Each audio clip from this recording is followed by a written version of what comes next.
وَإِذَا الْقُبُورُ بُعْثِرَتْ۔ ہاں جی، آج کے جو ہمارے سبق کی جو اجرا والی آیت ہے وہ یہ والی آیت ہے۔ آج ہم نے اس آیت کا اجرا کرنا ہے، یعنی کہ توڑ کرنا ہے، جس میں ہم نے جاننا ہے کہ لفظ کو نرم کون سا کرنا ہے، لمبا کون سا پڑھنا ہے اور کیوں کرنا ہے، اور اس کو موٹا کیوں کرنا ہے، موٹا کیوں نہیں کرنا۔ یہ ساری باتیں ہم نے آج کے سبق میں جاننی ہے، تو چلیے ہم شروع کرتے ہیں۔ نحمده ونصلي على رسوله الكريم اما بعد فاعوذ بالله من الشیطان الرجیم بسم اللہ الرحمن الرحیم۔ السلام علیکم ورحمۃ اللہ وبرکاتہ۔ امید ہے آپ سب خیریت سے ہوں گے، انشاءاللہ جہاں ہوں گے ایمان اور صحت کی نعمت سے مالا مال ہوں گے۔ ہاں جی، تو آغاز کرتے ہیں ہم اپنے آج کے سبق کا دعاؤں کے ساتھ، تو چلیے شروع کرتے ہیں۔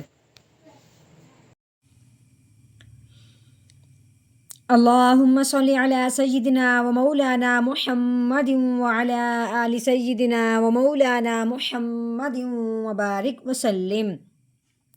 رب اشرح لي صدري ويسر لي أمري واحلل عقدة من لساني يفقهوا قولي۔ رب زدنا علما، رب زدنا علما، رب زدنا علما۔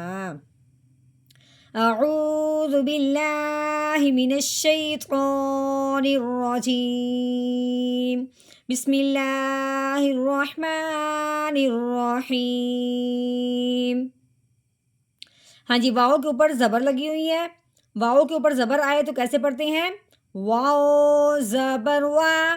ہاں جی، الف کے اوپر زبر زیر پیش آ جائے اس الف کو الف نہیں پڑھتے، اس الف کو حمزہ پڑھتے ہیں۔ اب اس الف کے نیچے زیر آنے کی وجہ سے یہ الف حمزہ بن گیا، تو کیسے پڑھیں گے؟ حمزہ زیر ای وا ای۔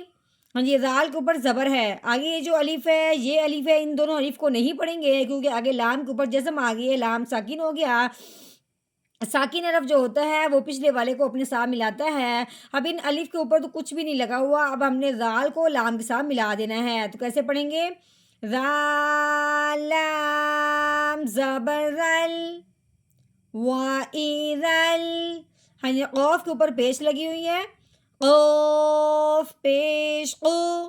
با کے اوپر پیش ہے، آگے واؤ کے اوپر جیسا معنی کی وجہ سے واؤ ساکن ہو گیا۔ واؤ ساکن سے پہلے پیش آ جائے تو اسے ایک الف کے برابر لمبا کر کے پڑھا جاتا ہے۔ کیسے؟ با واؤ پیش بو قوبو۔ رو کے اوپر پیش آ گئی، رو موٹی ہے، کیسے پڑھیں گے؟ رو پیش رو قوبو رو۔ با کے اوپر پیش ہے، آگے عین کے اوپر جیسا معنی کی وجہ سے عین ساکن ہو گیا۔ اب ہم نے با کو عین کے ساتھ ملانا ہے، کیسے؟ با عین پیش بوع۔ سا کے نیچے زیر لگی ہوئی ہے، سا زیر سی بوع سی۔ ہاں جی، رو کے اوپر زبر لگی ہوئی ہے، آگے تا ساکن ہے، تا کے اوپر جیسا معنی کی وجہ سے تا ساکن ہو گیا۔ اب ہم نے کیا کرنا ہے؟ رو کو تا ساکن کے ساتھ ملا دینا ہے، ٹھیک ہے؟ رو کو موٹا کر کے پڑھنا ہے، رو کے اوپر زبر آ گئی ہے، رو کے اوپر زبر یا پیش ہو تو رو کو موٹا کر کے پڑھتے ہیں۔ اب رو کو تا ساکن کے ساتھ ملانا بھی ہے، سا موٹا بھی کرنا ہے۔ رو تا زبر رت بوع سیرت۔ ہاں جی، اب آگے یہ گول دائرہ ہے، اس کو کہتے ہیں وقف، ٹھیک ہے؟ جب یہ گول دائرہ آ جائے تو کہتے ہیں کہ آیت مکمل ہوگی، یہاں پہ بات مکمل ہوگی۔ یہ گول دائرہ یا وقف جب آئے تو آخر والا حرف ساکن ہو جاتا ہے، لیکن یہاں تو تا پہلے سے ساکن ہے۔ اب ہم نے کیا کرنا ہے؟ وقف کی صورت میں تا کو ویسے کے ویسے ہی رہنے دیں گے، کیسے پڑھیں گے؟ آگے وقف بوع سیرت بوع سیرت۔ ہاں جی، مکمل آیت کا ہم نے کر لیا ہے توڑ، اب ہم نے کرنا ہے مکمل آیت کا جوڑ، یعنی کہ روانگی کے ساتھ پڑھنا ہے، تو چلیے شروع کرتے ہیں۔